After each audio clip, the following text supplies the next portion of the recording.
Muy buenas noches, colegas. ¿Se logra ver la presentación y se logra escuchar el audio?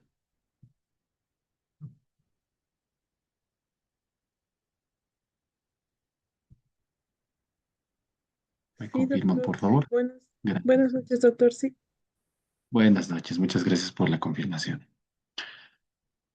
Bueno, continuando con nuestra presentación en estos temas y la revisión de estos temas, vamos a hablar ahora en esta sesión lo que corresponde al sistema nervioso.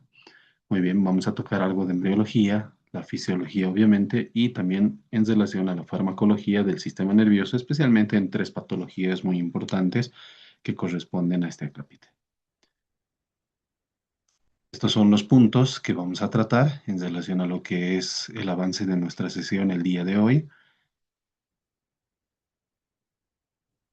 Y bueno, iniciemos con la embriología. El sistema nervioso central y el sistema nervioso como tal tiene su desarrollo entre los primeros órganos que desarrollan ya desde las primeras etapas del embarazo. Desde la tercera semana del embarazo, ya existe un proceso en el cual se empieza a desarrollar la futura estructura, el futuro tejido, la futura capa, muy bien, que va a desarrollar como tal el sistema nervioso. Entonces, desde las primeras etapas del embarazo ya tenemos a uno de los sistemas más importantes del cuerpo humano, como es el sistema nervioso. Y su desarrollo no concluye con el nacimiento, sino que es a lo largo de toda la vida, porque es bien sabido que incluso ya en etapas adultas, continúa el proceso de desarrollo de varios segmentos del sistema nervioso central. Es por eso que una persona puede aprender a lo largo de toda su vida hasta el día de su muerte. Entonces, es uno de los primeros órganos o sistemas en desarrollarse y también va a ser uno de los últimos en completar su desarrollo y va a continuar a lo largo de la vida. Por lo tanto, cuando hablamos del sistema nervioso, tenemos que recordar que este sistema nervioso como tal está conformado en una primera instancia, si ustedes recuerdan, de la estructura que va a originar los discos germinativos. Muy bien, tenemos el disco germinativo bilaminar y posteriormente el disco germinativo trilaminar. Esta estructura que viéndole desde arriba va a tener esta disposición. Entonces, cuando tenemos la formación de las capas germinativas, muy bien, vamos a tener que en la parte media y en la parte superior e inferior se empiezan a formar ciertas estructuras para dar ese aspecto del disco germinativo trilaminar. Correspondiente en la parte superior, no olviden, al ectodermo, en la parte media al mesodermo y en la parte inferior al endodermo. Muy bien, que venía de lo que es el epiblasto y el hipoblasto, la organización de estas células que se va conformando a medida que va desarrollando. Esto ocurre aproximadamente a los 16 a 18 días y en este punto crítico del ectodermo, en este segmento medio, muy bien, es donde gracias a ciertos genes, muy bien, y también a la notocorda, empieza a producirse una invaginación. Muy bien. Empiezan a migrar células desde el mesodermo hacia este ectodermo y una vez que van migrando se empieza a plegar, como ustedes pueden ver en la imagen. Muy bien. Se forma una hendidura, empieza el plegamiento y los bordes progresivamente van a llegar a unirse de tal forma que va a dar el origen a una estructura tubular conocida como tubo neural, que es ya el primer indicio de formación del sistema nervioso. Entonces, no solo ocurre eso, sino que vean que del ectodermo se desprende uno, lo que es el tubo neural, que obviamente todo lo que está en plomo corresponde al neuroectodermo. En la parte media se forma lo que es el surco neural, muy bien, y posteriormente lo que es el tubo neural, dando ya la conformación definitiva. No acaba ahí, sino qué es lo que sucede. Como les decía, gracias a la notocorda se forma esa placa neural, el surco neural y por último el tubo neural. Pero en la anterior oportunidad, ya cuando hicimos la revisión, había unas estructuras que están en los bordes, que se encuentran aquí y aquí. Estas estructuras, cuando se fusiona, vean que forma un tejido que se va a dirigir hacia los costados del tubo neural, correspondiendo a lo que es la cresta neural. Puntos importantes. ¿Cuáles son puntos importantes? Uno, cuando empieza el desarrollo de lo que es este tubo neural, no queda abierto, como se darán cuenta. A nivel de lo que es el segmento que va a ser ahí, donde va a ser la unión del futuro esqueleto axial con el occipucio, se produce una primera fusión. Muy bien. Esa fusión se da hasta los 18 días de vida, incluso hasta los 22, y de ahí el tubo se va cerrando progresivamente a medida que va avanzando hacia los extremos, formando una abertura superior y una apertura inferior. Esta apertura superior corresponde al neuróporo anterior, como ustedes pueden ver en la imagen de abajo, se va formando ese neuróporo anterior. Y en el segmento inferior, de la misma forma, el neuróporo posterior, por el sentido que se tiene en relación a los planos, muy bien anatómicos. Estos neuróporos anterior y posterior se cierran progresivamente en la semana 22, en la semana 24, muy bien, y va a dar origen a futuro, cuando ya se cierra el neuróporo anterior, a lo que es la parte encefálica, que va a corresponder al segmento del encéfalo, donde se origina tres vesículas encefálicas, que las vamos a mencionar en un momento. Puntos críticos. ¿Por qué? Porque si no se cierra ese neuróporo anterior o el neuróporo posterior en el segmento inferior, si hay un fallo en el cierre del neuróporo anterior, existe esta patología, esta malformación que se conoce como anencefalia. No se forma la bóveda craneal, no se forma el esbozo del encéfalo y prácticamente es incompatible con la vida. Si hay un cierre en el fallo o hay una falla en el cierre del neuróporo posterior, se puede producir patologías como espina bífida. Muy bien. Una profilaxis para evitar defectos del tubo neural, que es el DTN, es, por ejemplo, el ácido fólico, que se administra 400 miligramos día periconcepcional, antes y durante la concepción. Muy bien. Y como está conectado con lo que es el líquido amniótico a futuro, este neuroporo anterior y posterior, si hay una falla en su cierre, entonces se incrementa la alfa-fetoproteína. Este es un marcador diagnóstico para defectos de tubo neural en un embarazo que pueda tener una malformación de este segmento. Ahora bien, la cresta neural es un segmento muy importante dentro de lo que es el desarrollo del sistema nervioso. Entonces, ¿qué órganos derivan de esta cresta neural? Como ustedes podrán ver, se va desarrollando hacia cada lado de lo que es el tubo neural. En la misma imagen tenemos en una imagen microscópica el tubo neural y a sus lados se empieza a desarrollar lo que son las crestas neurales. Esta cresta neural da origen a los ganglios espinales y autónomos, a las células de Schwann, muy bien, que son muy importantes. ¿Por qué? Porque en el sistema nervioso periférico son los que proveen de mielina a lo que es los axones de las neuronas. Entonces, de ahí que radica su importancia. Por otro lado, a los melanocitos de la piel, como les mencionaba, también se van a dirigir hacia lo que es el sistema renal y también el sistema endocrino, porque va a ser cubierto por la corteza suprarrenal y va a formar la médula suprarrenal, porque son células tipo cromafines, muy bien. También nos ayuda a lo que es el cartílago y huesos de lo que es el macizo facial y también a las células parafoliculares de la tiroides. Entonces, es de relevancia lo que es la formación de estas estructuras gracias a la cresta neural. Ahora bien, empezamos con el desarrollo de las vesículas. Muy bien. Las vesículas son tres vesículas principales. Una, muy bien, que es el prosencéfalo. Una siguiente, que es el mesencéfalo, que son las tres primitivas, y otra que es el zomboencéfalo. Entonces, son tres vesículas primitivas que van a dar origen al restante de las estructuras del sistema nervioso. Entonces, cuando tenemos estas tres, cada una se va a dividir progresivamente. Por ejemplo, el prosencéfalo se divide en telencéfalo y diencéfalo.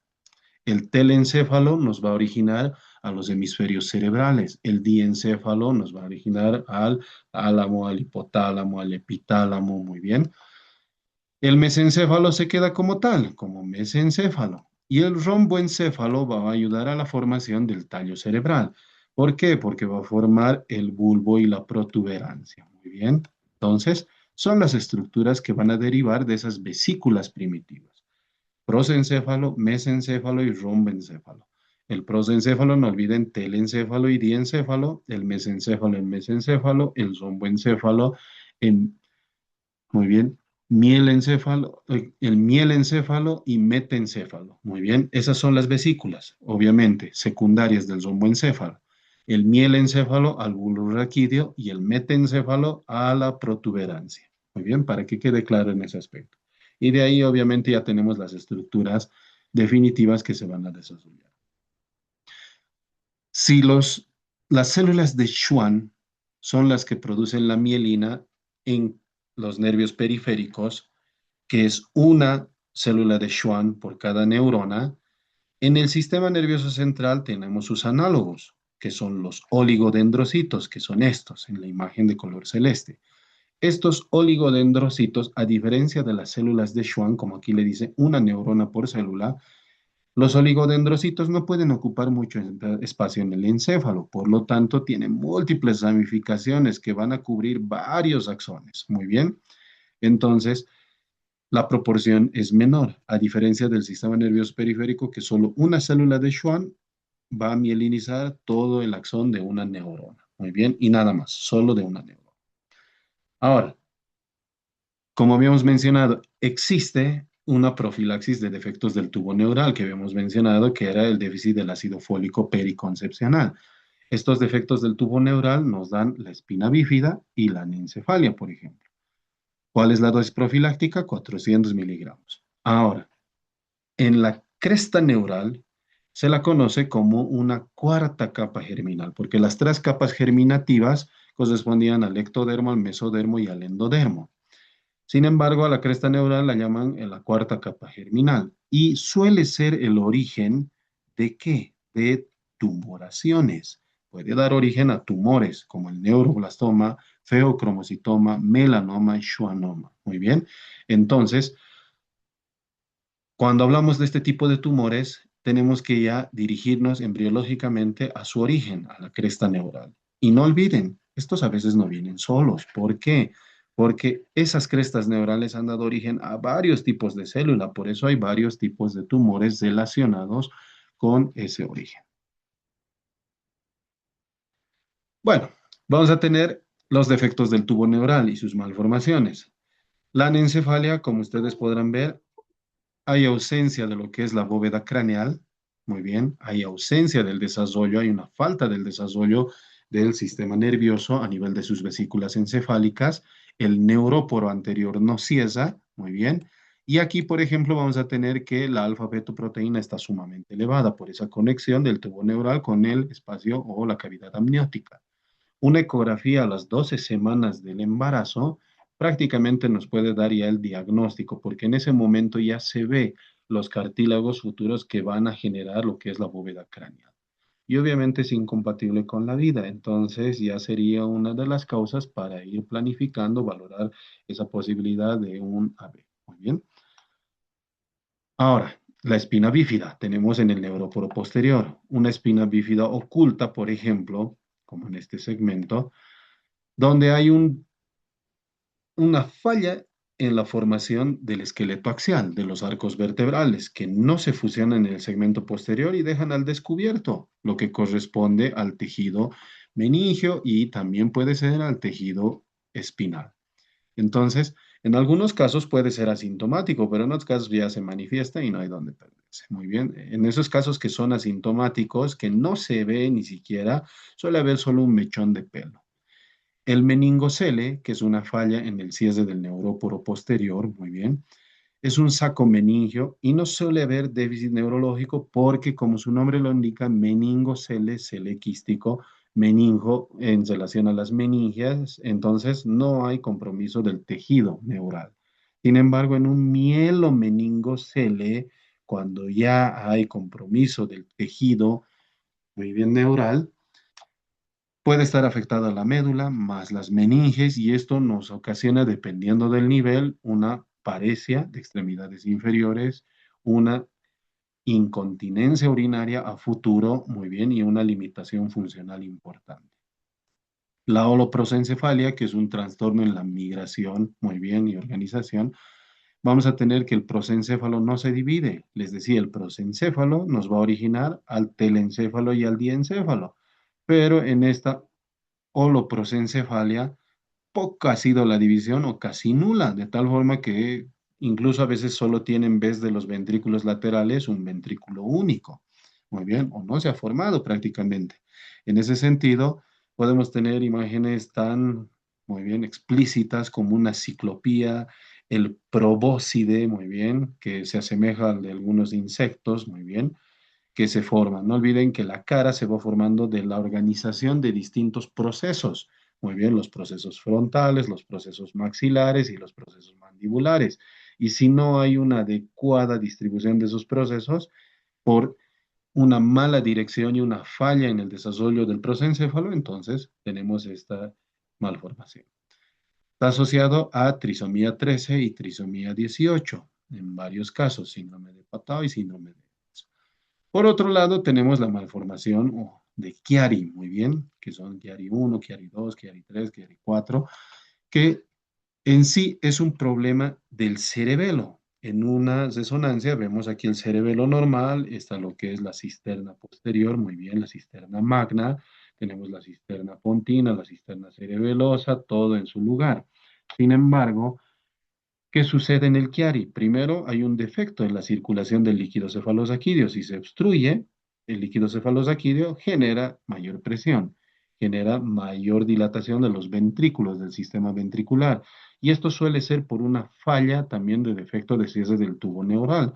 Un mielomeningocele, por ejemplo, donde hay fuga de líquido cefalorraquídeo, muy bien, si esto estuviera abierto y comunicado, entonces hace que por presión y por la contigüidad el cerebelo descienda hacia el agujero occipital y esto ocasiona una obstrucción en el drenaje y circulación del líquido cefalorraquídeo. Por lo tanto, muy bien, va descendiendo progresivamente y esto puede generar datos de cráneo hipertensivo, hidrocefalia, incluso en algunos casos severos la muerte. El mielomeningocele es el defecto más grave, muy bien, porque está comprometiendo tejido neural. Y este mielomeningocele se asocia, sí o sí. Entonces, si hay mielomeningocele, hay que buscar la formación de Chiari también. Muy bien. Este Chiari 2, especialmente porque se acompaña de hidrocefalia. Y si se acompaña de hidrocefalia y hay dilatación de los ventrículos laterales, necesitamos una derivación ventrículo-peritoneal. Muy bien. No olviden el diagnóstico prenatal, alfa-fetoproteína elevada en las 15, 20 semanas y ecografía a las 12 semanas ya nos da el diagnóstico de defectos de tubo neural como tal. Aquellos que son comunicantes como una anencefalia, un mielomeningocele roto. Bien. Ahora, vámonos a lo que es la fisiología del sistema nervioso. Esto es un campo muy extenso. Vamos a dar algunas pautas específicamente hablando de ciertos puntos que son importantes y que suelen ir preguntando en los exámenes de la residencia médica. Entre ellos, iniciemos todo por las bases, potencial de acción y sinapsis. Ustedes ya conocen a la neurona, muy bien, una estructura en forma estrellada, tiene múltiples prolongaciones dendríticas, tienen espinas, tienen botones sinápticos de lo que es el cuerpo soma neuronal que contiene el núcleo, que contiene también el retículo endoplásmico, liso, rugoso, los ribosomas, todo se extiende una prolongación mayor que es el axón, que puede ser de distintos tipos de axón, muy bien, unipolar, dipolar, multipolar, etcétera, de acuerdo a dónde se encuentre y cómo se conecte. Y si está en el sistema nervioso central, lo cubren los oligodendrocitos de mielina, que está de coloración amarilla, y si está en el sistema nervioso periférico, no olviden las células de Schwann. Muy bien. Entonces, cuando tenemos esta neurona, hablamos de conexiones, sinapsis, porque no están aisladas y solas. La sinapsis, ¿qué es en sencillas cuentas? Si bien es la conexión entre dos neuronas, la sinapsis no es nada más que la transmisión del potencial de acción o impulso nervioso. Esa transmisión del potencial de acción o del impulso nervioso, no olviden que se maneja con voltaje. Si ustedes ven la imagen a detalle, antes de que se ponga de coloración roja, es el azul y tiene una carga negativa.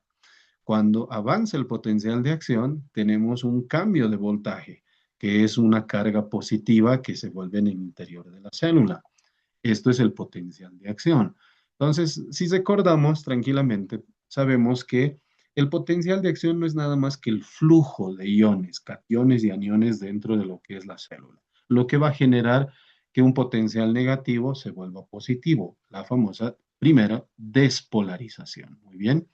Entonces, cuando tenemos el potencial de reposo en la neurona de menos 70 milivoltios aproximadamente, y hay la transmisión del impulso nervioso, esto genera que se abran varios canales de sodio y se produzca una elevada, muy bien, una pendiente, una cúspide rápida y cambio del potencial de acción, que se conoce como despolarización. Esta despolarización no es nada más que el ingreso de gran cantidad de iones de sodio, muy bien, y llega a un voltaje de más 30 milivoltios. Entonces, la curva se dirige en ese sentido. Muy bien, la despolarización. Si ustedes ven aquí, hay una muesca, muy bien, en este punto específicamente. Y tenemos el umbral, que en el músculo cardíaco no se veía. En este caso, por ejemplo, existe un umbral para la despolarización. Cuando empieza a existir un cambio, un estímulo, el voltaje va aumentando progresivamente. Y esto es unos 15 milivoltios, de 70 menos 5 en 5. Llega a 55 y ese es el periodo en el cual prácticamente se puede despolarizar y abrir todos los canales de sodio. Llega a su pico a más 30 milivoltios y una vez que ha generado ese potencial de acción, el potencial cae, muy bien, por la apertura de los canales de potasio, donde nos genera una pérdida de iones positivos dentro de la célula. Cae los canales de, o se abren los canales de potasio y el voltaje se repolariza. Muy bien, la repolarización. En algunos casos puede existir una hiperpolarización. Esa hiperpolarización que corresponde a que el potencial de acción ha llegado más abajo o se ha hecho más negativo en relación al potencial de reposo, que son periodos de tiempo en los cuales una célula prácticamente puede ser difícil que se vuelva a despolarizar. Muy bien, de ahí que hablamos de periodos refractarios. Muy bien. En este caso y en otras células también podemos tener como tal periodos de refractario absoluto, periodos de refractario relativo. Por ejemplo, un periodo de refractario absoluto es cuando se despolariza, cuando está abierto los canales de sodio en esta primera mitad, entonces es difícil que se genere un nuevo potencial de acción. Muy bien, pero tenemos un periodo refractario relativo, que es cuando se despolariza, cuando ya se han abierto los canales de potasio, puede volver a abrirse los canales de sodio y generar un nuevo potencial de acción.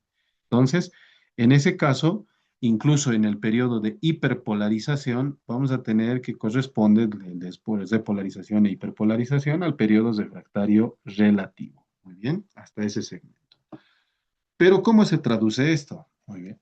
La sinapsis no es nada más que esa conexión que tienen, no se unen. Muy bien. La sinapsis química, que es de este tipo, tiene una membrana presináptica, donde termina el axón, y tiene una membrana postsináptica. La presináptica en la parte superior, la postsináptica en la parte inferior. Y aquí está la hendidura sináptica. Entonces, cuando se genera este potencial de acción y hay la despolarización, lo que sucede es lo siguiente.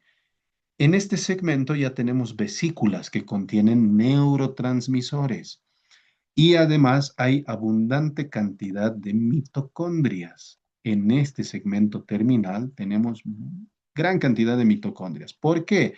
¿Por qué necesitamos mitocondrias?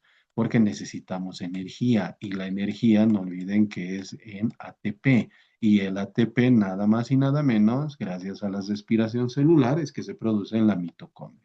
Por lo tanto, por esa razón, necesitamos mitocondrias para movilizar estas vesículas. No solo eso, también necesitamos el ingreso de otro catión, que es el calcio. Muy bien.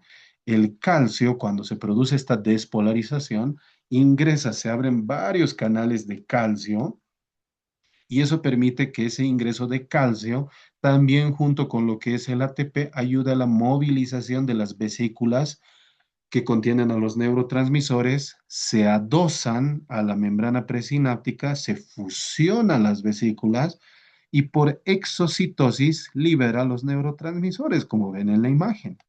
Los neurotransmisores van a pasar la hendidura sináptica y se van a unir y van a conectar, esto sí, con los receptores postsinápticos de la membrana postsináptica. Entonces, ese es el mecanismo por el cual se produce la sinapsis. Aquí tienen de color verde cada uno de los receptores postsinápticos. ¿Cuáles son los receptores postsinápticos que más abundan, por ejemplo, en relación a nuestros neurotransmisores? Estos dos, el número 4 y el número 5. El número 4, como es el que se esquematiza en esta imagen, corresponde a los receptores tipo canal iónico. Muy bien, tipo canal iónico. ¿Qué quiere decir eso? Que cuando se una su neurotransmisor, ya sea en uno o sus dos dominios, va a permitir la apertura de este canal y el ingreso de un ión. Si es sodio o es calcio, genera despolarización. Si es cloro, genera más bien repolarización o hiperpolarización. Por eso es importante conocer, porque el cloro es un anión, tiene carga negativa. Y más bien, si es potasio, también genera una inhibición y repolarización, porque el potasio en la mayoría de estos conductos no entra, sino sale de la célula. Es por eso que produce esa repolarización. El potasio sale. Entonces, ¿cuáles son los iones que están relacionados con la excitación, inhibición o despolarización y repolarización? Sodio, calcio con la despolarización. Cloro, potasio con la repolarización o inhibición. Muy bien, eso hay que tenerlo muy claro. Pero tenemos otro tipo de receptores que son estos, que son los receptores tipo canal iónico. Estos receptores, tipo, o mejor dicho, acoplados a proteína G. Estos son los canales iónicos. Muy bien, para que no se confunda. El 4. El número 5 corresponde a los acoplados a proteína G. Se une el neurotransmisor y el receptor como tal está acoplado a una proteína G, ahí claramente lo indica. Esta proteína G, que también genera gasto de energía porque necesita ATP, muy bien, o ya sea GMP, AMP cíclico, GMP cíclico en su proceso de activación, secundariamente puede activar otra enzima, muy bien, como ser la adenilato ciclasa. Entonces, en ese sentido, es un poco más complejo lo que es la manifestación de aquellos receptores o secuencia de aquellos receptores acoplados a proteína G. Estos se conocen como ionotrópicos, muy bien, los receptores tipo canal iónico, y estos se conocen como metabotrópicos, muy bien, gracias a que están acoplados a proteína G. Ahora, periodos de refractario absoluto, no olviden, sodio, apertura de canales de sodio, todo está inactivado. Es imposible generar un nuevo potencial de acción en esta parte. Y periodos de refractario, muy bien, relativo, ya es en la repolarización hasta la hiperpolarización. En la mayoría de las neuronas, no en todas, pero en la mayoría, la propagación del potencial de acción es unidireccional. Muy bien, es unidireccional. Y ahora, para completar, si ustedes se dan cuenta aquí en la neurona, en su axón, la vaina de mielina no es continua. Eso es muy importante porque en los segmentos entre las vainas, esos segmentos de la mielina, existen unos espacios conocidos como nodos o nódulos de Rambier. Muy bien. ¿Para qué sirve? Si nosotros tenemos aquí lo que es una mielina, otra vaina, muy bien. ¿Qué es lo que sucede? Cuando vamos a tener ese tipo de estructura, por ejemplo, aquí tenemos el axón que está en el medio, por lo tanto, ¿qué pasa cuando tenemos esta estructura? permite que el potencial de acción pase de uno a otro y a otro. A eso se llama conducción saltatoria. Es como un atajo. Por lo tanto, el potencial de acción va a saltar entre los nódulos de Rambier y eso aumenta la velocidad, obviamente. Si tomamos un atajo, obviamente llegamos antes. Disminuye el consumo energético para evitar que se disperse ese potencial de acción. Y cuando tenemos una lesión de la vaina de mielina, por ejemplo, en aquellas enfermedades desmielinizantes, esto se irrumpe, se lesiona y prácticamente solo queda el axón como un cable pelado. Por lo tanto, el potencial de acción ya no se transmite en la misma intensidad y en la misma integridad. Y es por eso que en las enfermedades desmielinizantes, dependiendo de dónde se encuentre, si es a nivel periférico, como es la enfermedad de Guillain-Barré, puede generar parálisis, muy bien, o puede comprometer pares craneales o puede comprometer otros segmentos del sistema nervioso. Bueno, muy bien, continuemos. Ahora, ¿cuáles son los neurotransmisores más importantes que podemos mencionar? Primero, el principal neurotransmisor excitatorio corresponde al glutamato. Muy bien. El glutamato es el principal neurotransmisor excitatorio. El 75% de la excitación es gracias a lo que es el glutamato. Muy bien. Y este glutamato trabaja con distintos receptores. Uno de los principales del glutamato que se produce en la corteza, que se produce en lo que es el hipocampo y también en las vías motoras, este glutamato trabaja con receptores conocidos en su mayor proporción, que es uno de los targets de algunas enfermedades autoinmunes, los receptores NMDA. Muy bien, los receptores NMDA, que es la abreviación de N-metil de aspartato. Muy bien, esos son uno de los principales receptores porque estos trabajan con sodio, canales de sodio, trabajan con canales de calcio y también trabajan con canales de potasio. Por lo tanto, es un punto clave cuando hablamos de el receptor glutamato. Principal, excitatorio. Muy bien, no olviden, excitatorio. Lamentablemente, cuando hay un exceso, como en una epilepsia, muy bien, como es en un ACV isquémico, existe ese fenómeno conocido como excitotoxicidad.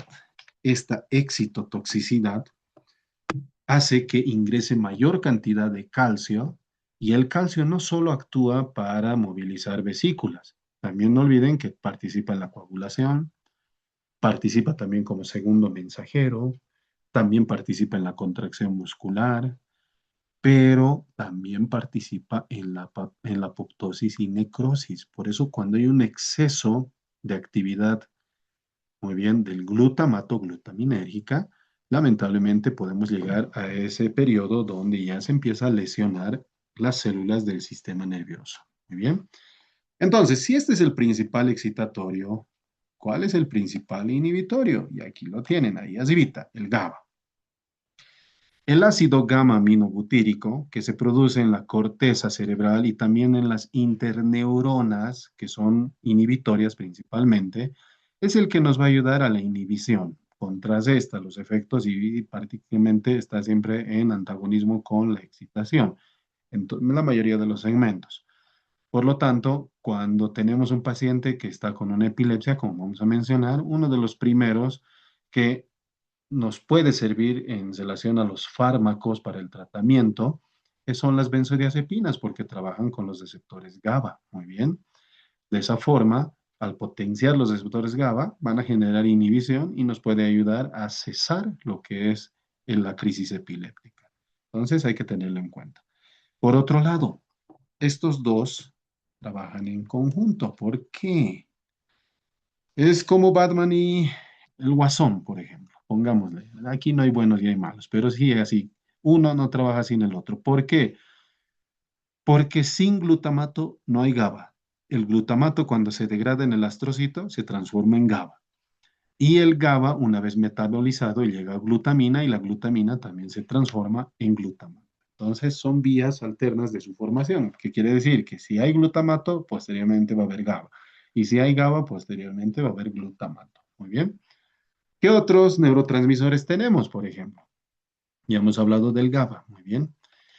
Tenemos la dopamina, que se genera en el cuerpo nigroestriado. Muy bien.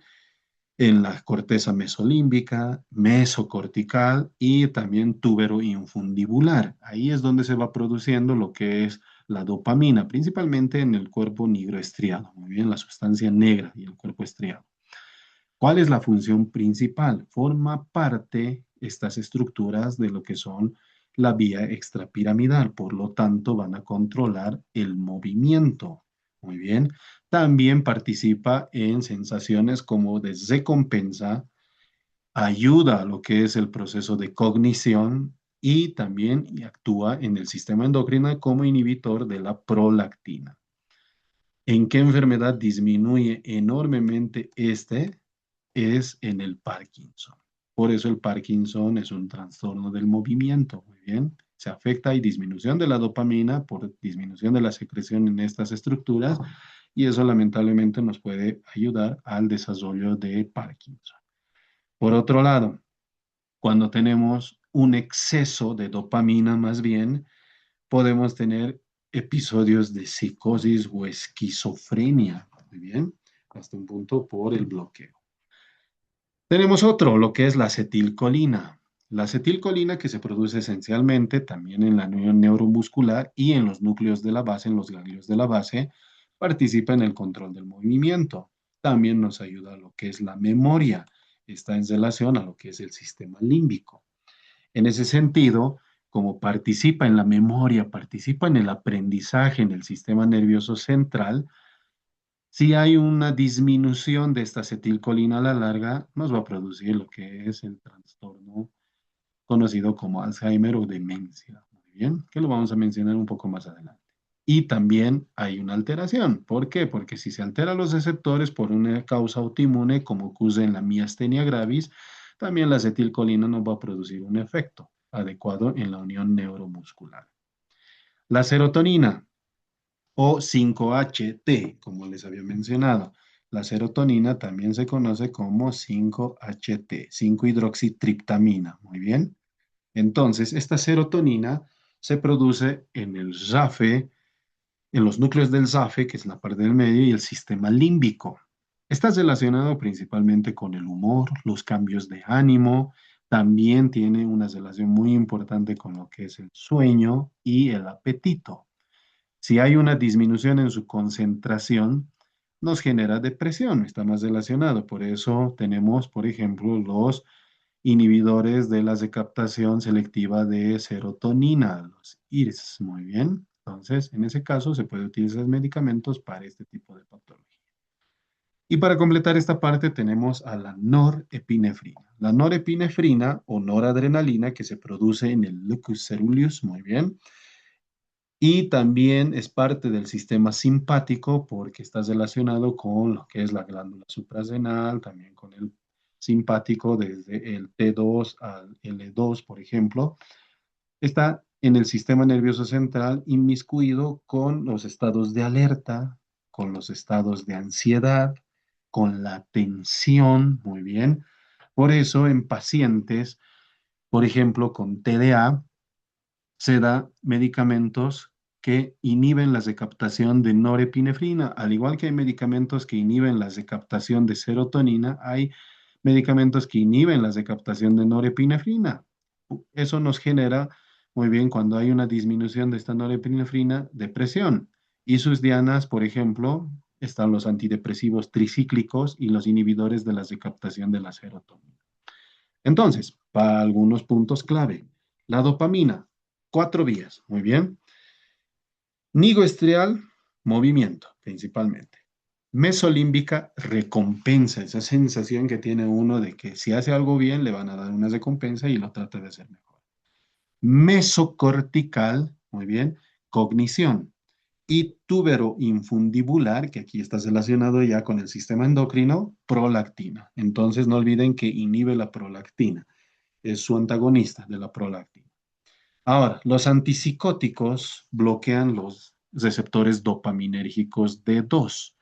Esto genera un aumento de prolactina y puede ocasionar un síndrome extrapiramidal, porque va a limitar el control que tiene la dopamina y eso nos puede llevar a ese llamado estado de parkinsonismo iatrogénico, que suele ser muy preguntado, incluso en las preguntas del MINE.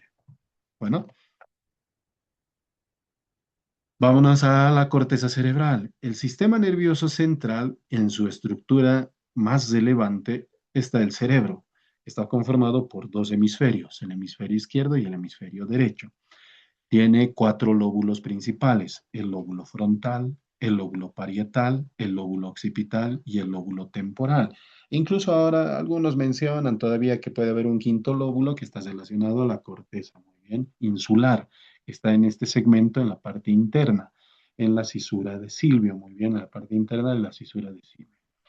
Ahora, existen áreas esenciales que hay que conocer en esta corteza y esto es de acuerdo a las circunvoluciones que tiene cada uno de los lóbulos.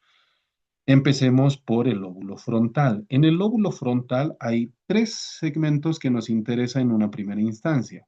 El número 4, que corresponde a la corteza motora primaria, muy bien, este número 4, que se encuentra en la circunvolución rolándica. No olviden que aquí está la cisura de Rolando. Esta es la cisura que divide el lóbulo frontal del lóbulo parietal.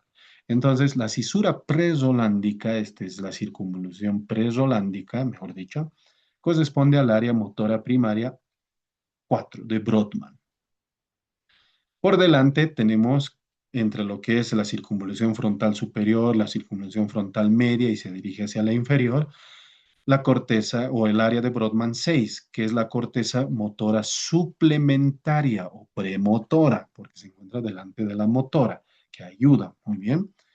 Y por último tenemos la corteza visual, muy bien, ocular frontal, que en este segmento nos ayuda a los movimientos conjugados, a los movimientos oculares conjugados. Entonces, estos tres ayudan a la formación, muy bien, del haz piramidal. Estos tres esencialmente en una parte, no es en totalidad, en una parte ayudan a la formación de la vía piramidal. En su estructura histológica tienen unas células grandes en las capas de la corteza que se conocen como células piramidales o de PETs. Muy bien, estas células piramidales envían axones que van a descender por lo que es la cápsula interna entre lo que es el tálamo, va bajando al mesencéfalo, baja al puente, al bulbo raquídeo y de ahí a la médula espinal. Y de aquí se origina en una parte. Muy bien. El área 4, 6 y 8 ayuda a la formación de los haces de la vía piramidal. Muy bien. O corticoespinal, como quieran mencionar.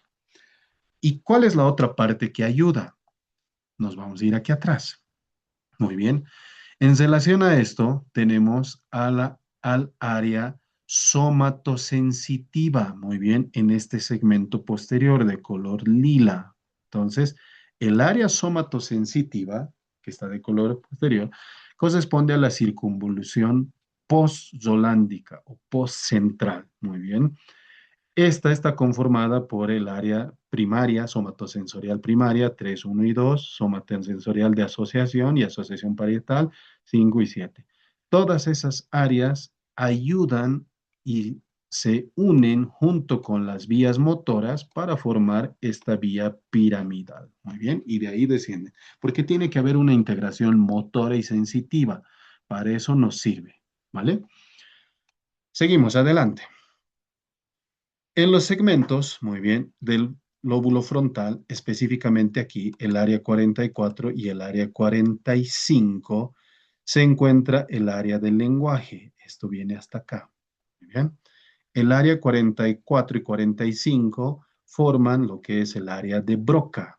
44, producción del lenguaje, y 45, que es la pars triangularis de la circunvolución frontal inferior, y ayuda a la producción también del lenguaje. Entonces, una lesión por ejemplo, en esta área de la producción del lenguaje nos provoca una afasia. Muy bien. Afasia expresiva o afasia de Broca. Esa es la afasia de Broca o afasia expresiva. ¿Por qué? Porque el paciente no va a poder no va a poder emitir las palabras, sí las va a entender, pero no las va a poder responder. Conoce y hasta cierto punto se recuerda, pero no las puedes responder. Muy bien. Y relacionar. Y si hay una afasia de Broca que es expresiva, también hay una afasia receptiva, muy bien, que se encuentra en este segmento, que es la afasia de Wernicke, correspondiente al área 22 de Brodmann, que es la comprensión del lenguaje. Puede expresarse, puede emitir, puede hablar, pero no entiende muy bien lo que se le habla. Ahí tenemos lo que es la afasia de Wernicke. Cercanos tenemos a lo que es la corteza auditiva. Y ahí es muy importante conocer eso. La corteza auditiva, que está relacionada principalmente con lo que es el área 41, 42 y también trabaja con el área de Wernicke, por la 22, está relacionado con la audición. Muy bien. Para completar, si hay una lesión en estos segmentos que corresponde a la vía piramidal, la formación de la vía piramidal, el área motora o el área sensitiva, vamos a tener distintas manifestaciones como síndrome de neurona motora superior, que puede cursar con paresia, con parálisis o plegia, muy bien, hiperreflexia, hipertonía, reflejos anormales, muy bien, como el Babinski y sucedáneos. Eso se da cuando hay una lesión en estas regiones, específicamente en las áreas motoras. Síndrome de neurona motora superior o motoneurona superior. El gusto corresponde al área 43, muy bien. El área 43, que corresponde al área de Brodmann, es la corteza gustativa primaria, que esto está en la parte interna, cerca de la parte interna, en la ínsula, lo que les mencionaba, el quinto lobo. Muy bien. El olfato encontramos en el área 28, 34 y 36, muy bien, que es en el segmento inferior, la relación del olfato. Y la parte visual, el área visual, vamos a tener en lo que es la corteza visual, el área 17, 18 y 19, cerca de una cisura que se encuentra acá, que se conoce como cisura calcarina, ahí vamos a encontrar. Y bueno, para completar esta parte, porque nos tomaría mucho tiempo hablar de todas las áreas de Brodmann, la corteza prefrontal que se encuentra acá en la parte anterior, que corresponde al área 9, al área 10, al área 11, también al área 46, 47, está relacionado con las funciones también ejecutivas, muy bien.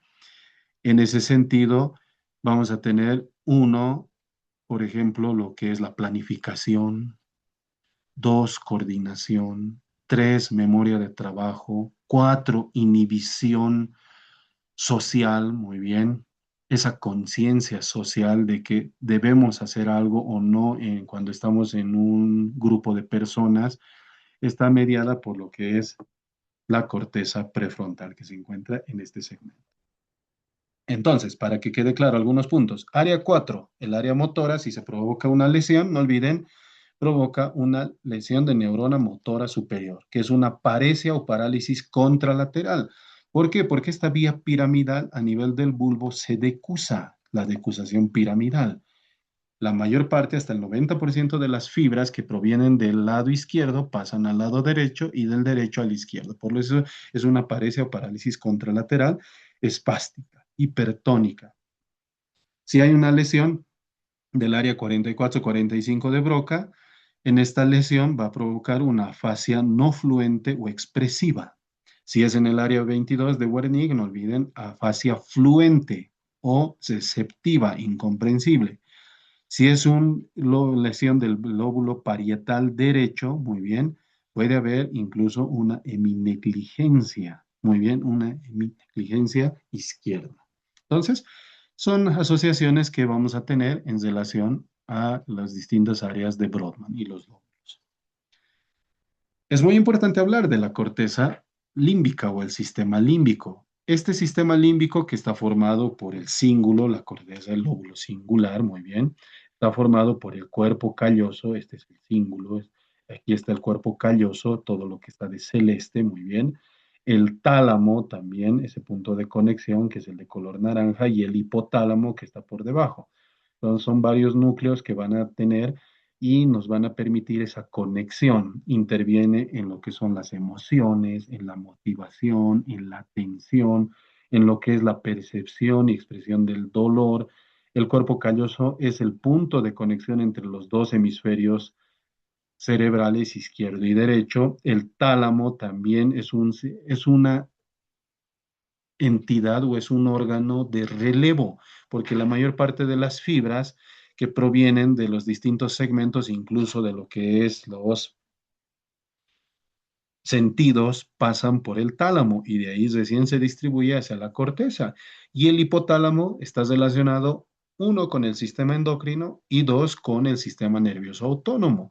De ahí que nos va a regular, por ejemplo, la secreción de hormonas a nivel de la hipófisis, muy bien con el núcleo supraóptico paraventricular, y también tiene su relación con el hambre, la sed, el miedo, la conducta sexual, en otras partes. Tenemos otros puntos de conexión, que es de sustancia blanca, que conecta tanto el hemisferio izquierdo como el derecho, en este caso el hipocampo, que el hipocampo es una parte esencial para la memoria y el aprendizaje, que es el fornix. Muy bien. El fornix es ese punto de conexión en el hipocampo, y el hipocampo, como les decía, recuerdos, memoria. Muy bien. La amígdala. También tenemos una amígdala acá, no las amígdalas palatinas, sino la amígdala del sistema límbico, tampoco las amígdalas del cerebelo, sino lo que corresponde a la amígdala del sistema límbico, que ayuda a lo que es el miedo, la agresión, respuestas emocionales y obviamente en casos que así lo amerite junto con el sistema nervioso autónomo, también una respuesta, ya sea exagerada o inhibitoria.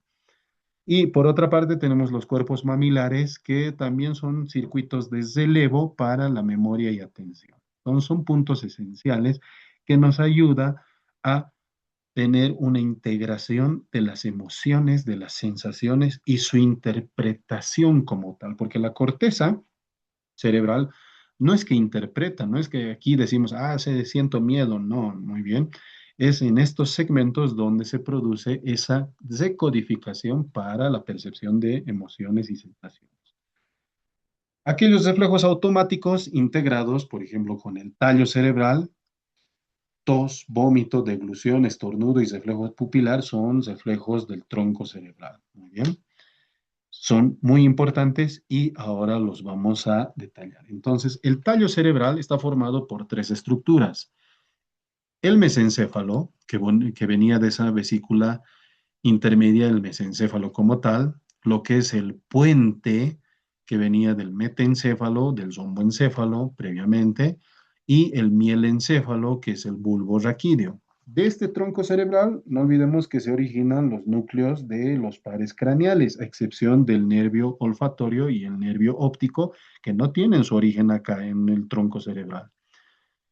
En lo que es el mesencéfalo, está relacionado por los colículos con lo que es los movimientos oculares, ya que ahí tiene el origen del tercer par craneal, del cuarto par craneal, muy bien, y se generan los pedúnculos cerebrales, que es el punto de unión con los hemisferios cerebrales. En el puente o protuberancia, que es un punto de conexión muy importante, que es un segmento donde pasa también la vía piramidal, pero es la conexión esencial con el cerebelo. La vía piramidal en este segmento, cuando desciende, se entrecruza con las fibras pontinas que se dirigen al cerebelo. Por eso el cerebelo también ayuda a la regulación de los movimientos coordinados. También interviene en el nacimiento de los núcleos, por ejemplo, del quinto par craneal, del sexto par craneal, del séptimo, del octavo par craneal, ya sean motores o sensitivo-motores. Y el bulbo raquídeo, en el último segmento del tronco cerebral, se encuentran puntos especiales y específicos, porque aquí vamos a encontrar uno, lo que es los centros, el centro vasomotor y también vamos a encontrar los grupos respiratorios, el grupo respiratorio dorsal, el grupo respiratorio ventral, el centro neumotáxico, que nos va a ayudar al control de la respiración. Y obviamente con el centro vasomotor, con la frecuencia cardíaca y también la presión arterial. Pero no solo eso, aquí en la parte anterior se encuentran las pirámides vulvares, que como ya les había mencionado, la vía piramidal es aquí donde se decusa. Las fibras de la izquierda pasan hacia la derecha y las de la derecha pasan a la izquierda hasta en un 90%. Muy bien. Entonces, funciones integrativas del tallo cerebral está control de prácticamente las funciones vitales, muy bien, y también el origen de los 10 pares craneales, a excepción del óptico y el olfatorio, muy bien. En relación a lo que es el cerebelo que tiene varios lóbulos, muy bien, y cisuras, que se lo conoce como el árbol de la vida por esta disposición que tiene de su sustancia gris y sustancia blanca, vamos a tener que controla uno el equilibrio, controla lo que es los movimientos, la taxia era el equilibrio, muy bien, la marcha, también controla los movimientos coordinados, ayuda al control de los reflejos. Si hay alguna lesión del cerebelo, se puede manifestar hasta con movimientos oculares anormales como el nistagmus, muy bien. Ayuda a los reflejos miotáticos de alguna forma, ayuda a lo que es el lenguaje, todas aquellas funciones coordinadas, está también inmiscuido el cerebelo en su función. Muy bien, movimientos coordinados. ¿Por qué? Porque va a ayudar a controlar los músculos estriados a través de sus conexiones. En este puente, gracias a que se conecta tanto con el mesencéfalo, el puente y el bulbo saquídeo, porque el cerebelo se conecta con los tres, por si acaso. Con las tres estructuras del tronco cerebral se conecta el cerebelo. Entonces, a través de esas conexiones, permite una integración y coordinación de los movimientos. Bueno, y para que entre en detalle, es sencillo, el puente, el mesencéfalo y el bulbo, todo el tronco cerebral, se dice que tiene el tamaño del pulgar de una persona. ¿Vale? Es decir, que si ustedes ven su pulgar en este momento, desde la articulación metacarpofalángica hasta la parte distal de su dedo, ese es el tamaño de su puente y controla múltiples funciones y funciones vitales para el cuerpo humano. Vámonos a lo que es la vía a nivel de la médula espinal, la vía sensitivo-motora. Muy bien, existen haces principales y tanto de vía ascendente como de vía descendente. Las vías ascendentes son sensitivas y las vías descendentes son motoras. Muy bien. Tenemos el tracto córtico espinal lateral que controla movimientos finos. Muy bien. Movimientos finos por un lado. El tracto córtico espinal anterior que se va a dirigir en este segmento que controla movimientos de los troncos, del tronco y los músculos proximales. Estos dos, muy bien, tanto el lateral como el anterior, son derivados de la vía piramidal, muy bien. Las que se han decusado como tal se van hacia un segmento lateral y las que no siguen el segmento anterior. Muy bien, el 90% se decusa.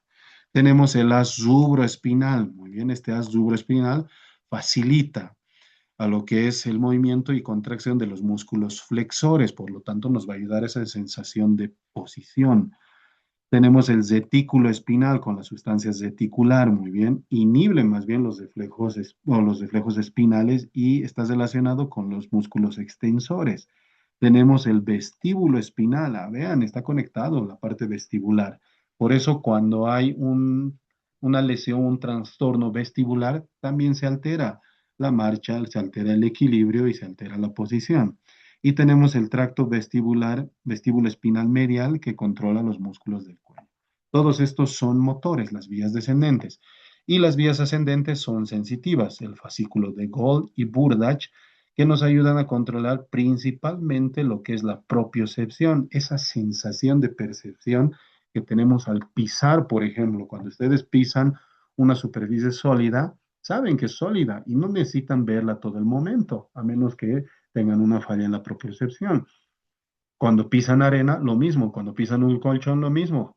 Entonces, gracias a eso, a estos dos fascículos es que se controla la propiocepción. Muy bien. El tracto espinotalámico lateral, como su nombre lo indica, y el anterior se van a dirigir a lo que es el tálamo y está relacionado con la sensación de dolor, de tacto, de temperatura, de presión. Y también tenemos los espinos cerebelosos, muy bien, posterior o dorsal y anterior o ventral. Esto más está relacionado con lo que es la percepción de la postura que tiene. De forma inconsciente, uno cuando se sienta no necesita estar equilibrándose, a menos que haya una lesión del cerebelo de este fascículo espinocerebeloso. Algunos puntos que suelen entrar en las preguntas. Si hay una hemisección medular, SAS. Muy bien, hemisección medular, puede generarse lo que es el síndrome de Brown-Séquard. Hay una paresia, hay propiocepción ipsilateral, hay afección del dolor y de la temperatura contralateral, porque hay afección, no olviden, en relación a los fascículos sensitivos y motores. En un tabes dorsal de una sífilis ya, muy bien, y en el déficit de la vitamina B12 afectan a los cordones posteriores, por lo tanto, ¿a quienes van a afectar?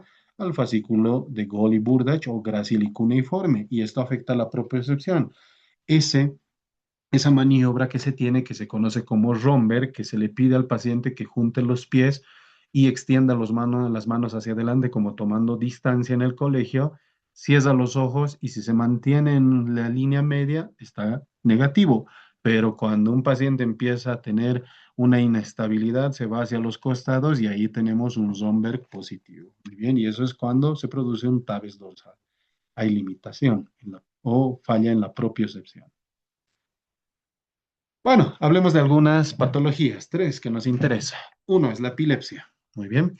La epilepsia, que como tal se diagnostica gracias a tres criterios según la Liga Internacional de la Epilepsia, donde tiene que tener al menos dos crisis no provocadas o reflejas. Vale decir que no sea por un traumatismo craneoencefálico, que no sea por una ACV, que no sea por una neuroinfección. Muy bien, que son causas que sí pueden ocasionar crisis epilépticas, pero en este caso, para decir epilepsia, no tiene que ser eso. Y que sea por lo menos separado 24 horas. ¿Qué significa esto? Hay un paciente que llega y el día de ayer ha tenido una crisis epiléptica. Característica, crisis tónico-clónica generalizada.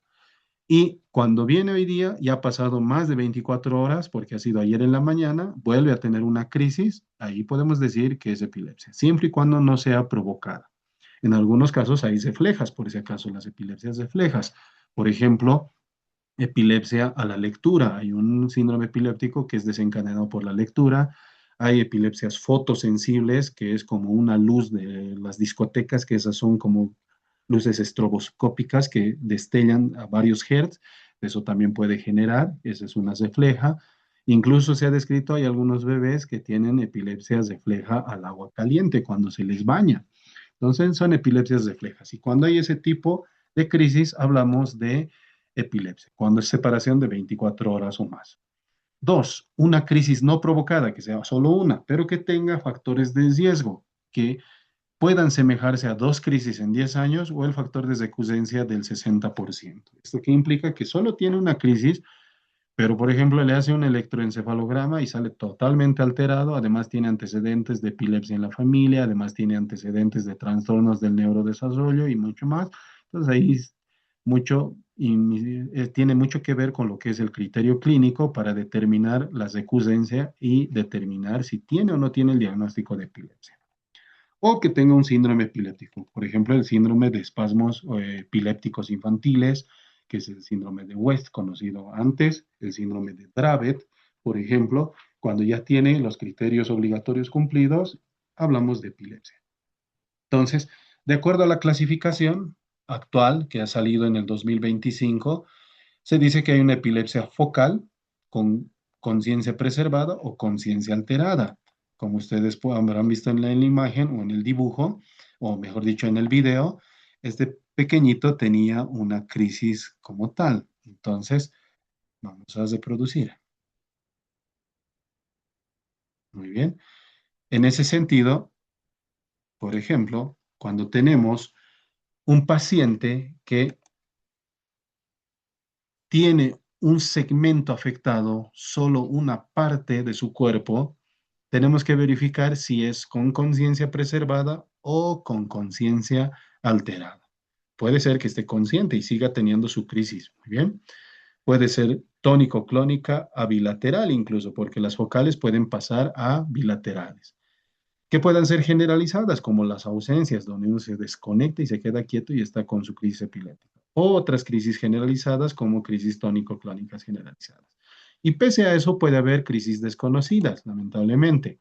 ¿Por qué? Porque algunos pacientes no pueden describir muy bien el inicio y las características del episodio. Puntos importantes. El electroencefalograma es apoyo diagnóstico, no es obligatorio para el diagnóstico. Si se dan cuenta, en esos tres puntos que les mencioné, que son los criterios para epilepsia, en ningún punto menciona que tenga un electroencefalograma alterado. Sí puede ser un factor de riesgo, sí, pero más allá, no. Muy bien, no es obligatorio para el diagnóstico de epilepsia. Pero un electroencefalograma normal tampoco descarta epilepsia. Hay que vigilar ese paciente que ha tenido crisis epiléptica. Es por eso que, por ejemplo, un electroencefalograma convencional dura 15-20 minutos. Un video electroencefalograma puede durar hasta 1 hora y si se hace prolongado puede ser días, hasta semanas. Pero justo el paciente no tiene actividad en esos días, entonces puede salir normal y eso no significa que no tenga epilepsia. Y hay epilepsias muy singulares, como la epilepsia del lóbulo temporal. Esa epilepsia del lóbulo temporal, que suele ser predominantemente en adultos, muy bien, esta epilepsia del lóbulo temporal se asocia, por ejemplo, con características muy específicas. Esas características específicas suelen ser alteraciones de la conducta, por ejemplo, déjà vus, manifestaciones gastrointestinales. Pueden ser varias causas que algunas veces no nos hace pensar que pueda ser una epilepsia y más bien pensamos que es otra signo sintomatología. Muy bien. Bueno, tenemos el estado epiléptico, que algunos puntos importantes que quiero mencionarles acá. Uno, ya hablamos de T1 y T2. Eso es importante en el estado epiléptico. T1 es el tiempo en el cual se llega, que por lo general cuando hablamos en tónico-cónicas generalizadas, 5 minutos, se sabe que ya no va a cesar. La actividad va a continuar, ya es autosostenible la actividad epiléptica. Entonces, sí o sí se tiene que iniciar tratamiento. 5 minutos. Ya no era como antes. Ha estado epiléptico 30 minutos. Esperamos a que cese. No. Aquí 5 minutos y ya se inicia tratamiento. ¿Por qué? Porque cuando llega a T2 es el punto, que es 30 minutos en las tónico-clónicas generalizadas, donde sabemos que existe alto riesgo de presentación de secuelas. Vale, es decir, si pasa los 30 minutos y no ha cedido, lamentablemente existe la probabilidad de que cuando despierte ese paciente y recupere su estado basal, tenga muchas secuelas y algunas veces catastróficas. Por eso, a los 5 minutos ya iniciamos tratamiento. Hay que evaluar muy bien lo que es la cadena de supervivencia. Vemos el ABC, glucemia, buscamos un acceso venoso, pero iniciamos tratamiento. ¿Con qué? Con benzodiazepinas, el diazepam, que es lo que más tenemos en los centros de salud y hospitales. Muy bien. ¿Por qué? Porque cuando llega a los 30 minutos ya es un estado epiléptico establecido y hasta ese momento tendríamos que haber pasado incluso hasta 2 dosis de este medicamento. Llega al estado epiléptico establecido y ya son medicamentos de segunda línea, que corresponde al ácido valproico, corresponde a la fenitoína, fenobarbital, levetiracetam, por ejemplo. Pasa la hora, nada, no ha cedido las crisis epilépticas y ya tenemos que pasar a tercera línea. Y tercera línea ya hablamos de un estado epiléptico refractario y esto tiene que ser manejo en UTI. ¿Por qué? ¿Por qué en UTI? Porque necesitamos infusión. Muy bien, tenemos que sedarlo al paciente, proteger la vía aérea y mantenerlo hemodinámicamente estable. Sedación con midazolam, con propofol, muy bien, con lo que es el pentobarbital, barbitúricos, muy bien. Podemos utilizar con ketamina.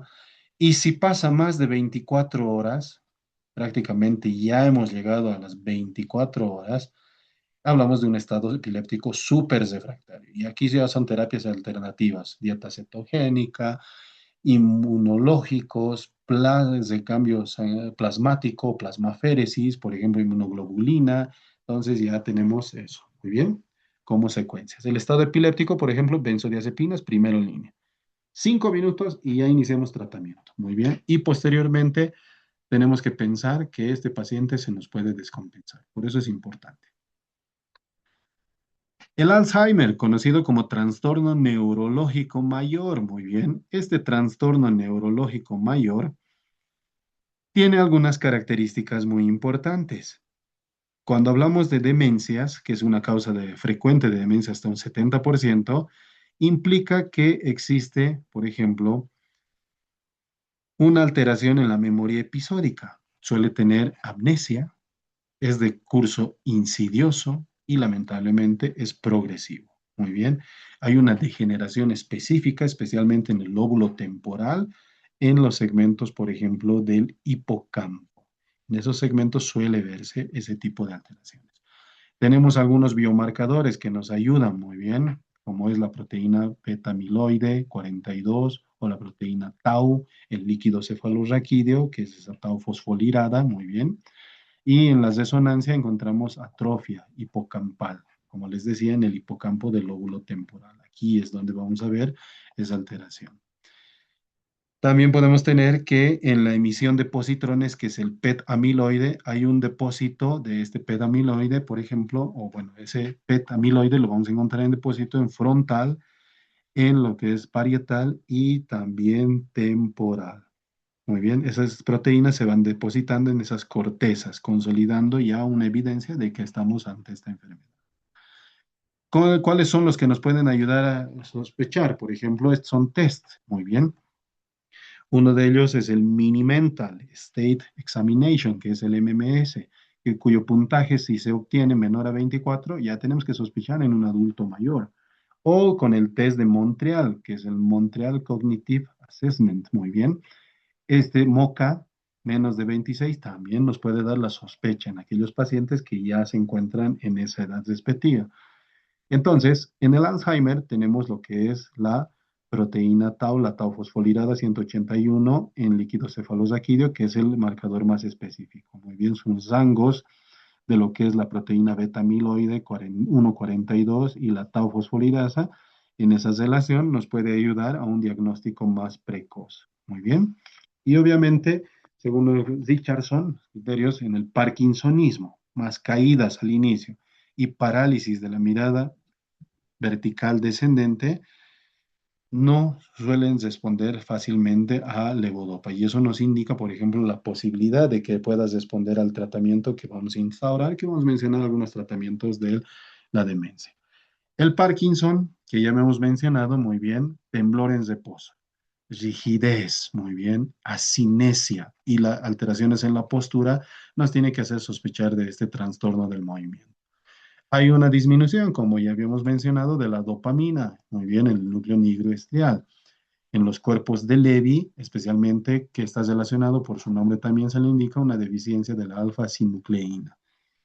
Esto va mucho en relación con lo que es el tallo encefálico y la corteza en esa interacción para control de la vía extrapiramidal. El diagnóstico lo hacemos clínico cuando tenemos un paciente con esas características en el movimiento, muy bien, y además que de acuerdo al Reino Unido, en Brain Bank, podemos tener bradicinesia más rigidez o tremor, nos da, muy bien. Y por otro lado, podemos utilizar también lo que corresponde a algunas secuencias, muy bien, en las escalas, en la escala de función motora y no motora, en los estadios que también los van separando del 1 al 5 para que podamos clasificar cuánto es el compromiso en relación a estos pacientes. Muy bien. Entonces, cuando tenemos Parkinson, hay tremor, temblor en reposo, que mejora con el movimiento. Tenemos temblor esencial, que es en acción, mejora con alcohol y propanolol, por ejemplo, síndrome de abstinencia. La demencia de Lewy, muy bien. ¿Qué está contraindicado administrar en estos pacientes? Antipsicóticos convencionales porque puede provocar una crisis de hipersensibilidad grave. Es mejor utilizar la clozapina o la quetiapina en este tipo de pacientes, muy bien, en relación a los antipsicóticos. Y bueno, para completar esta sesión, colegas, hablamos de algunos aspectos farmacológicos. Por ejemplo, Si bien se los llamaba fármacos anticonvulsivantes y después antiepilépticos, ahora se prefiere el término de fármacos anticrisis, porque hablamos de crisis epiléptica, ya no hablamos solo de convulsiones. Una convulsión es un movimiento, muy bien, anormal, involuntario de uno o varios segmentos. Pero una crisis epiléptica, muy bien, una crisis convulsiva solo es eso, pero una crisis epiléptica ya son signos y síntomas. Por ejemplo, la epilepsia de ausencias infantiles o juveniles, el paciente se desconecta y no hay contracciones. Entonces uno dice, ah, no, no está convulsionando y no es así, muy bien, tiene su crisis. O la epilepsia del lóbulo temporal, esa sensación de déjà vu, náuseas, vómitos, dolor abdominal, incluso puede tener como episodios psiquiátricos. En ese episodio, por ejemplo, no hay contracciones y por eso se prefiere ahora utilizar los términos de anticrisis, fármaco, medicamento anticrisis. ¿Cuáles utilizamos? De abajo para arriba. Las benzodiazepinas son nuestras primeras armas. No olviden, les dije que intervienen estimulando lo que son los receptores GABA-A, ayudan, tienen su sitio de unión. Por lo tanto, abren los canales de cloro. En el estado epiléptico es primera línea. Obviamente, por sus otros efectos, nos van a provocar hipnosis, relajación muscular, hay que tener cuidado con la depresión respiratoria y también son ansiolíticos. Entonces, hay que vigilar esas acciones. ¿Cuál es otro de los que utilizamos? Por ejemplo, fenitoína, bloqueantes de los canales de sodio, muy bien, dependientes de voltaje. Ayudan a lo que es la estabilización de la membrana y son muy útiles en crisis focales o también como impregnación en estados epilépticos. Una de sus reacciones adversas a largo plazo hay que vigilar la hiperplasia gingival. Y en otros casos también podemos tener el síndrome de Steven-Johnson. Todos aquellos medicamentos aromáticos que tienen ese anillo aromático tienen mayor probabilidad de generar reacciones de hipersensibilidad. La carbamazepina es otro, que también interviene en el bloqueo de los canales de sodio. Nos funciona muy bien en crisis focales. Este es uno de los primeros que tenemos y que en la mayoría de los centros de salud, hospitales, es el que nos dan. Funciona muy bien también en la neuralgia del trigémino y en el trastorno bipolar, por eso también se utiliza en trastornos psiquiátricos, pero sus reacciones adversas puede ser la diplopía, hiponatremia y también Steven Johnson. El ácido valproico valproato tiene múltiples mecanismos. Interviene en los canales de sodio, canales de calcio, también aumenta lo que es el GABA, también tiene incluso algunos efectos epigenéticos porque interviene en la histona desacetilasa. Entonces, sí es un medicamento muy utilizado, sirve como primera línea en las epilepsias generalizadas, ausencias mioclónicas y también en algunas focales o conocidas antiguamente como parciales. Teratógeno, evitar y principalmente hepatotóxico, así que hay que vigilar la función hepática.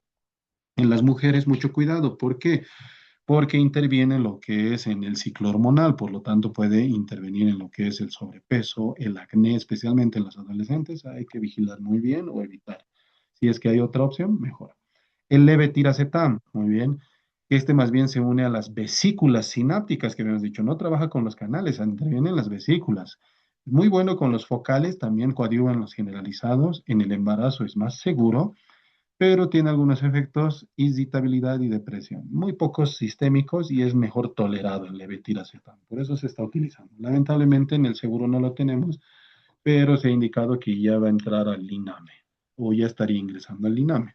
La lamotrigina, bloqueo muy bien de los canales de sodio, también disminuye el glutamato, también interviene en el equilibrio ácido-base, principalmente para focales y como también los otros medicamentos, tiene un especial cuidado, por eso se incrementa la dosis poco a poco de este medicamento cuando administramos, porque este es el que tiene mayor riesgo, incluso más que la fenitoína y la carbamazepina, de generar un Steven Johnson o hipersensibilidad. Por eso el incremento de la dosis de este medicamento, a diferencia de los otros, es más pausado y especialmente si se administra con otros medicamentos que pueden intervenir en el citocromo P450 y en el metabolismo de este fármaco. Valproato, contraindicado en el embarazo. Muy bien. Riesgo de defectos de tubo neural, muy importante. Levetiracetam y lamotrigina, más seguros en la gestante, pero la lamotrigina, más probabilidad de reacción de Steven Johnson, por eso hay que vigilarlo muy estrechamente. La fenitoína, este interviene con lo que es la saturación enzimática Y aquí hay que tener cuidado porque también juega con el citocromo P450, al igual que la carbamazepina. Por eso la carbamazepina se pregunta, ¿qué otro fármaco más estás recibiendo? Para ver si es acetilador rápido o lento. Se manejan niveles terapéuticos en la carbamazepina y el ácido valproico para vigilar también las reacciones adversas y la efectividad del tratamiento. Tenemos los antiparkinsonianos, uno de los principales, la levodopa, carbidopa, si viene el medicamento, que es un precursor de la dopamina, no olviden, muy bien.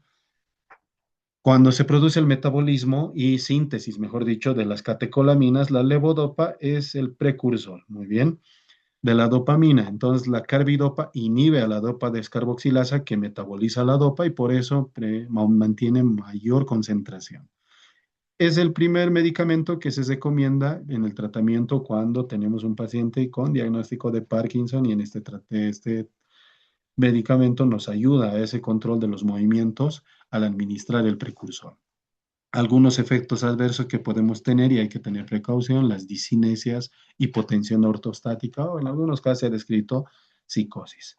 Tenemos agonistas dopaminérgicos, el pramipexol, muy bien, por ejemplo, que estimula rápidamente lo que son los receptores dopaminérgicos D2 y D3, no se convierte.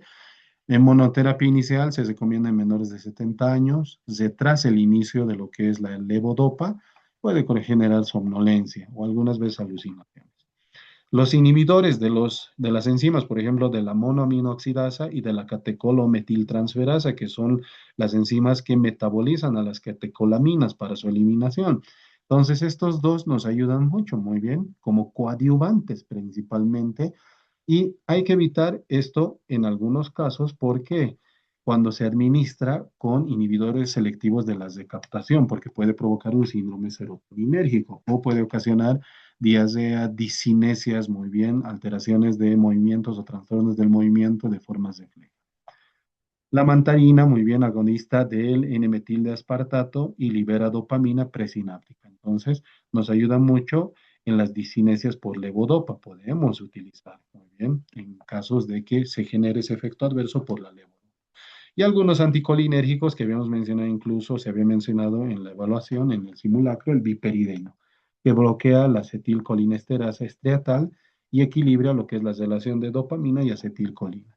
Pero no se recomienda en todos los casos, sino en presentaciones jóvenes, como el trémor en jóvenes. Muy bien, en mayores de 65 años hay que evitar por las reacciones adversas, glaucoma, confusión, retención urinaria, se tiene cuidado. Levodopa, carbidopa, muy bien. La carbidopa no cruza la barrera hematoencefálica, pero evita que la dopa se metaboliza a nivel periférico. Entonces, los efectos sistémicos son menores.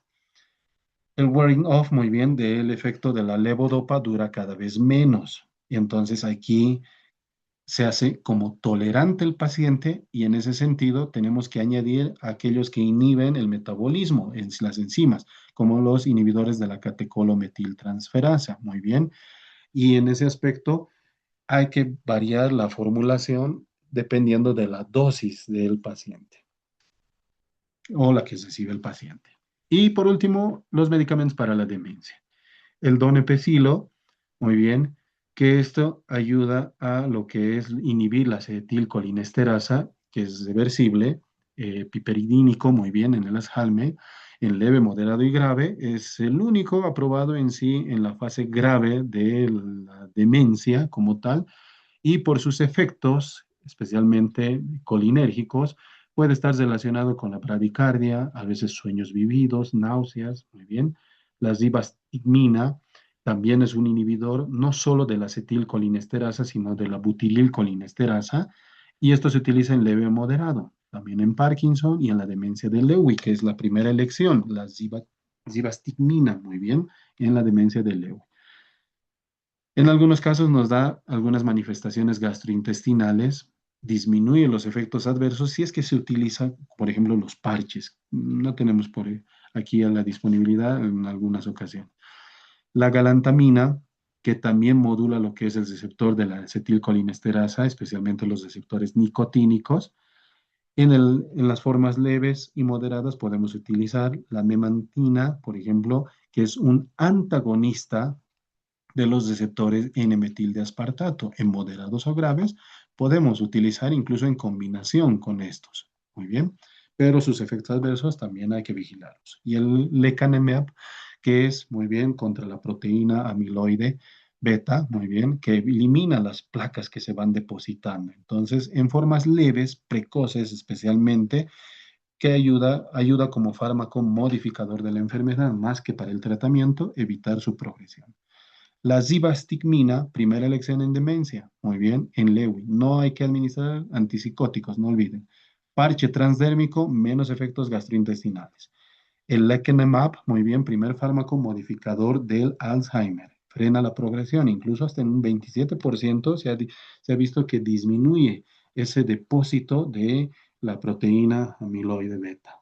Bueno, entonces con esto concluimos lo que es la parte de puntos importantes, como ustedes pueden ver, áreas de Brodmann, la fascia de Broca, la fascia de Wernicke, muy bien, el síndrome de Brown-Séquard, que es hemisección medular, GABA en relación a lo que es su efecto para bloquear y tratar la epilepsia, disminución de la dopamina encontramos en el Parkinson y de la acetilcolina en el Alzheimer. Los ACVs, por ejemplo, muy bien, tienen una ventana. Hay que tener mucho cuidado en cuando se presentan de forma conjunta hasta 4.5 horas y ahí hasta 24 horas la trombectomía. Mucho cuidado con eso. Por otro lado, las cefaleas que se pueden asociar, también tenemos que tener cuidado con esas cefaleas asociadas en trueno. Muy bien, algunas enfermedades desmielinizantes como la esclerosis múltiple que se caracteriza por el LEMMAIT y las placas periventriculares en la resonancia.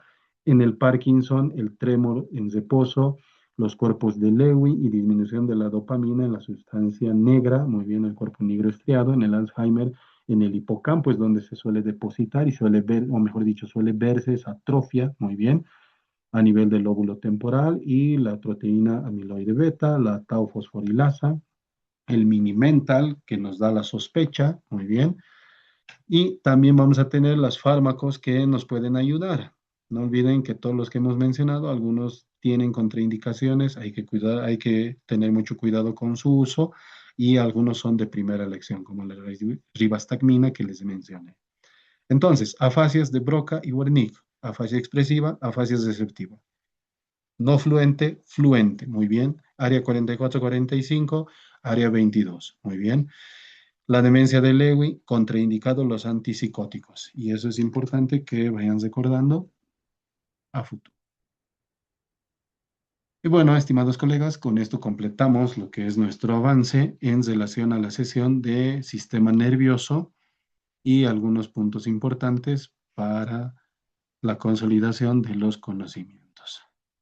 No olviden, si tienen alguna pregunta, alguna duda, la pueden hacer presente con lo que es los moderadores y en el chat para que podamos dilucidar.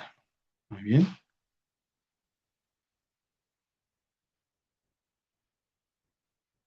Creo que hay una pregunta. Ah, sí.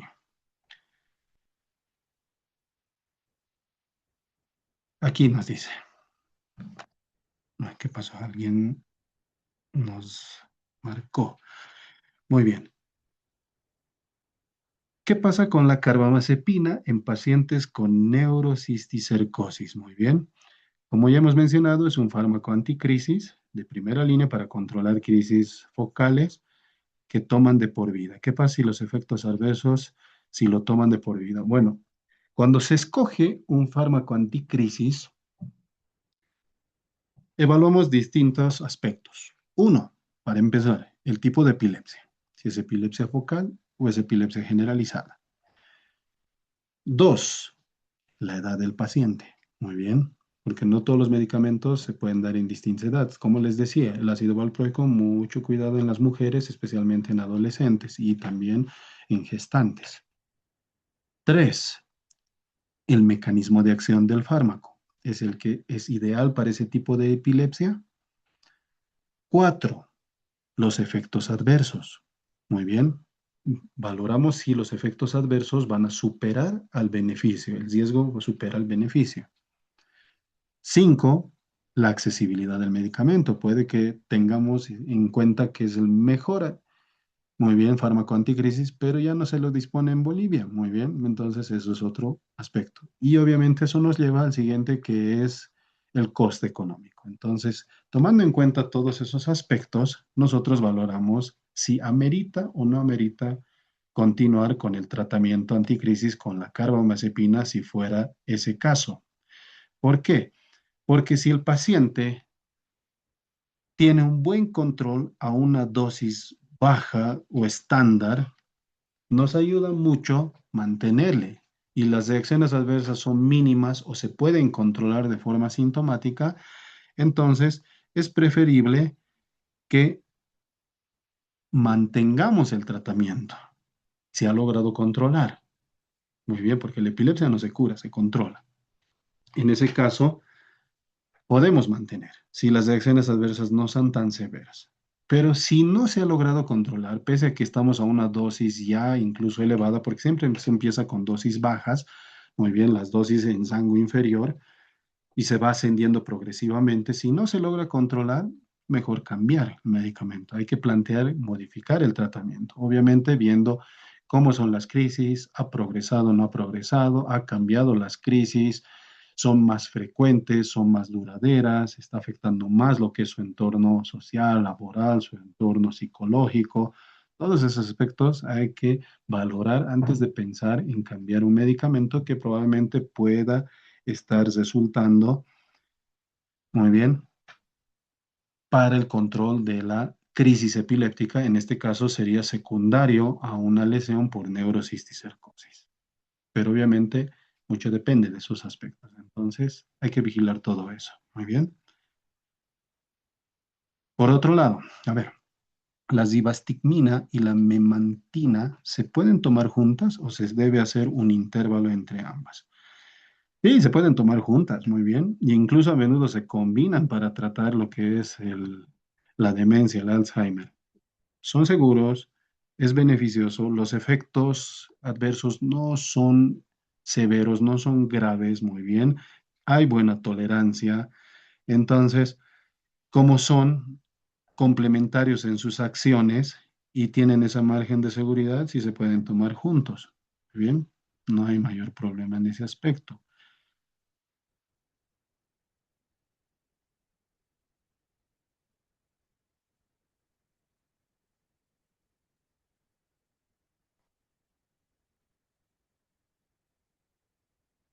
Ok, bueno, creo que no hay más preguntas.